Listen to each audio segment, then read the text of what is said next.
All right, we're going to be talking in this one, and there's a reason I put this one very early inside this module. We're talking about boundaries in here, okay? And I think this is a big mistake in a lot of dating coaches and programs and things like that out there, because they teach all this other tactical stuff and all this game stuff, and it's good. But if it's not coming from a man who has boundaries in his life, then he's going to get walked all over, okay, completely. Boundaries have to come first. When you have boundaries, you're coming from a place of strength in all those tactics. The difference between shooting a cannon from the top of a hill versus shooting a cannon from a canoe in water. Okay, the cannon from the top of the hill is going to be much stronger, sturdier. It's just a better place to be coming from. Okay, so why were the Trojans so hard to defeat? Anyone ever seen that movie Troy with Brad Pitt? Why were the Trojans so hard to defeat? He was trying to attack them, right? Why was it? Who could tell me? Because they were at the top. They had this massive wall. They had massive walls, right? Impenetrable walls. In fact, we could almost call them impenetrable boundaries. They were unstoppable because they had impenetrable boundaries around their kingdom. It is my belief that each and every one of you are your own kingdom. If you don't have boundaries, the world will attack and it will get in and it will fester and it will infest and it will infect. But with boundaries, you are impenetrable, okay? In addition, that right there is a key understanding. But what else can we learn from Troy? Here's one. In your relations with women, your boundaries will be tested by her overtly and covertly all the time. Overtly would be something verbal, well, she'll just say something. Covertly will be like, how about the Trojan horse, right? Isn't that how they got into the walls in the first place? They snuck in covertly with a horse in the disguise of something that you want, and once you let it in, then it showed its true colors and it kills you. And in Troy, that's literally what happened, right? So you must know how women will test you overtly and covertly so well that neither penetrates the boundary of your kingdom, your world, and your laws in life. Okay, you will need boundaries in order to strengthen your relationship as well. It is a need for you and her. Boundaries equal respect. Women obviously desire a partner who sets boundaries. Boundaries equal respect. It means you have rules about things you will do, things you will not do, how things work, how things will not work. She can play by your rules or not. If she doesn't, sucks, but you're not changing your rules just to let someone in, right? Just to win someone over. Because then what you're really doing is you're killing yourself for someone else. Now, I'm not saying be stubborn. If a girl has a good point and it rationally makes sense and it serves your interests, then you should update your rules, update your boundaries. Does that make sense to you guys? Okay, a lot of guys get so hard-headed about this that they would never take a girl's advice on anything, and that would be very foolish. Okay, feminine energy has a very unique point of view about things, and they can see things a lot clearer than you. Who here has ever had a girlfriend who like knew you and your life and your friends pretty well, and while you were like avoiding some conflict-based situation or you were avoiding something, they could just like point it out right away and just be like, yo, just do that, just say that, talk to him, do that, right? That's one of the best things about Natalie in my own relationship is she sees my blind spots, right? And I've seen it over and over and over again. She sees my blind spots, she points it out, and then like a warrior, I can just go attack those things. Every time she points out, she's not always right. I'm always rational about what is and what isn't, but I definitely take her opinion into account. Like, I value what she thinks so much, and at the same time, I don't give a fuck what she thinks. Does that make sense? Yeah. I know it's paradoxical, but that's how it is, okay? So, here's another thing. It's a great quote, okay? If a man won't stand up to his woman, he won't stand up for his woman. If you need another reason to have boundaries. If a man won't stand up to his woman, he won't stand up for his woman. And then without those trusts, without those boundaries, a woman can't feel safe in your presence, okay? Because you have boundaries, she trusts you. If you're a guy, you have rules about your life, you're like, I never watch TV after 10. I always go to bed at 10 because getting up in the morning is healthy, getting my mission, etc. And then she's there one night and she wants to watch, I don't know, some show and it starts at 10:30. And you're like, oh, all right, fuck it, we can watch it. She doesn't trust you anymore. You just said you are a person, you have a rule, you go to bed at 10. She said one thing, hey, there's a new Curb Your Enthusiasm on or something. It starts at 10:30. Oh, I like Larry David, I'll watch that. And then you watch it and she goes, wait, you said that's a test. She said, you told her, I go to bed at 10 every night and now you're watching a show at 10:30 because she wanted to. You might think it's no big deal because in your mind you're like, no, it's just, fuck it, I don't care, I'll watch the show one night. In her mind, it's everything. In her mind, it's like he has no integrity. She's like, wait, he said he doesn't watch shows after 10, but now he's watching it at 10:30 with me. What else is he untruthful about? That's how her mind works, okay? The man with boundaries in that situation, she wants to watch it at Curb, he would say, I go to bed at 10 every night, like I told you, so I'll be going to bed. By all means, watch it in the other room, right? Or you can just sleep with me, I'll have a heart on all night, I promise, right? But he wouldn't change. Does that make sense to you guys? It's a boundary. We can trust that. No boundary, enemies get in, your kingdom is killed. okay? Boundaries, especially in relationships, are vital for healthy relationships, right? They give us room and safety to live the lives and create the lives and the world that we came to create. Okay, so who has ever been in a relationship where you boundaries, by the way, besides like maintaining your standards and your rules in your life, they also create space, don't they? Right? If Troy, for instance, has their walls around their city, right? Or the Greeks have their walls around their city, and wherever the walls are, that's the space that they've claimed as their own territory. If they don't have those walls, what will the world do? It will encroach and invade. It will take up their space. Boundaries give you space. Who has ever been in a relationship where you forgot that and then you both became very, very close and you lost your own personal space? Physically or metaphorically? Yes, yes, yes. Me too. Yes? It's like, yeah, I know. Okay. We need that space though. It's so important in relationships not only to hold that space and to keep your space for your own self, mostly because if you're always with that other person in the relationship, you guys form into like this weird one person. You're like the same person.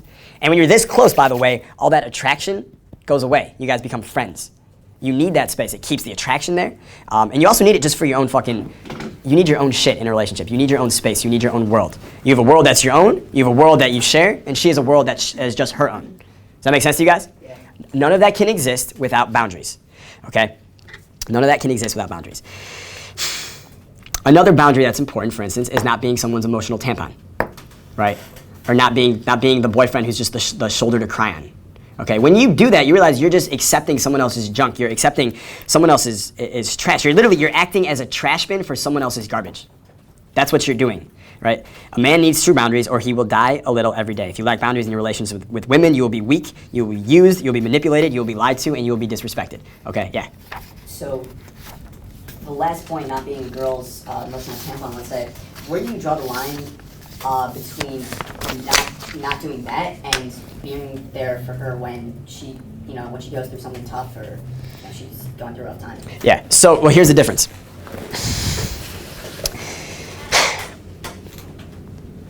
The first thing to understand is she being a victim, or is she?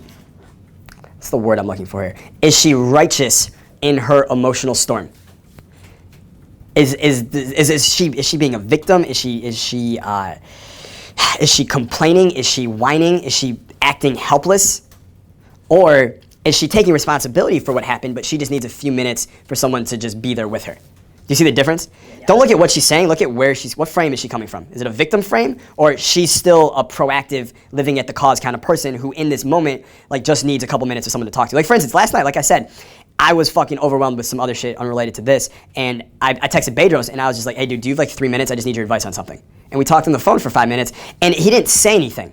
He just let me talk. He let me vent for 5 minutes. And he asked me a couple good questions, as any good coach would, or friend would, and he got me focusing on the right things, and that was it.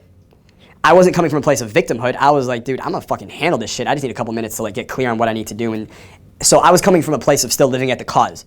So for him, that's totally fine.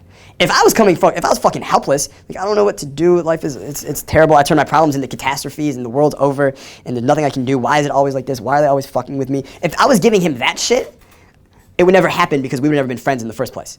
Do you see the difference? Yeah. Look at where she's coming from. What frame? A victim frame or a proactive frame? A living at the cause frame?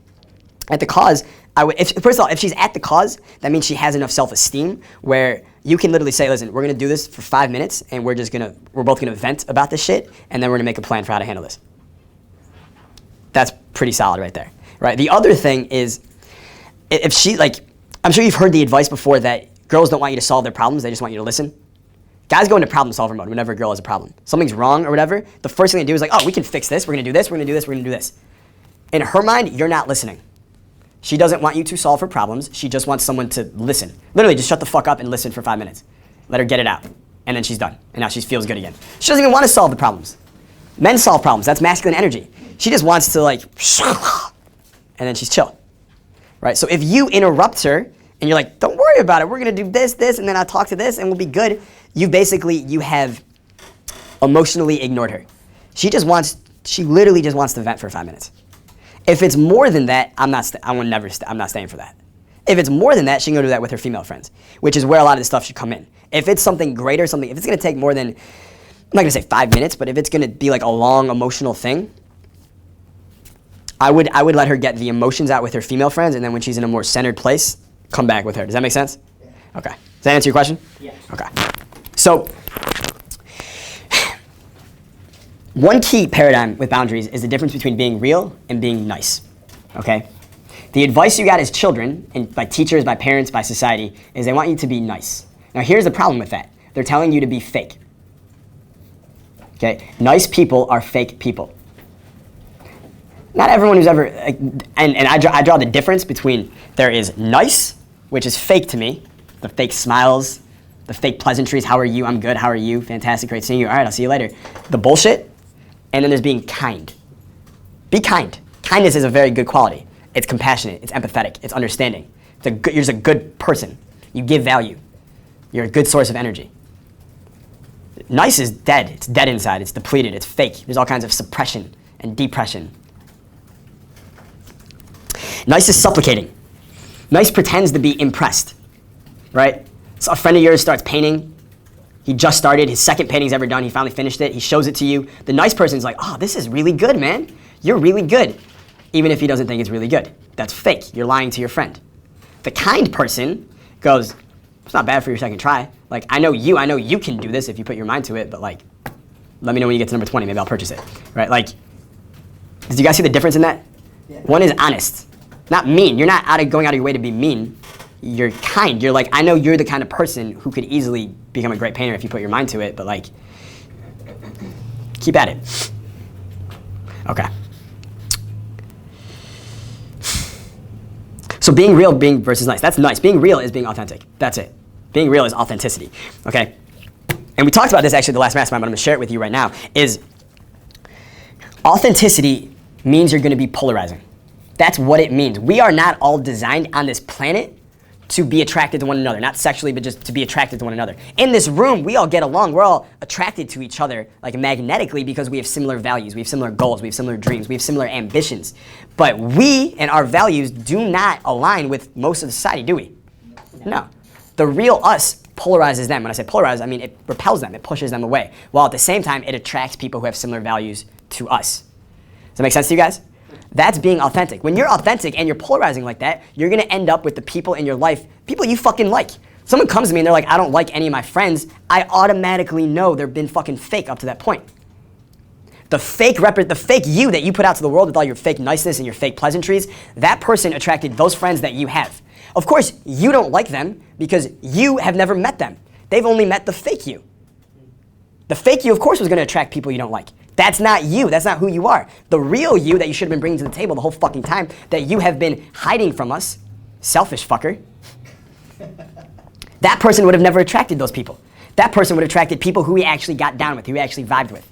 Anytime you're looking around at your friends and you're like, I don't like any of these people, two things come up automatically. One, either you've been really fake, or two, you're undergoing some serious stage of life stuff and you're changing. And you've been fighting that change because you're so attached to who you've been and you're not ready to accept this next stage in life yet.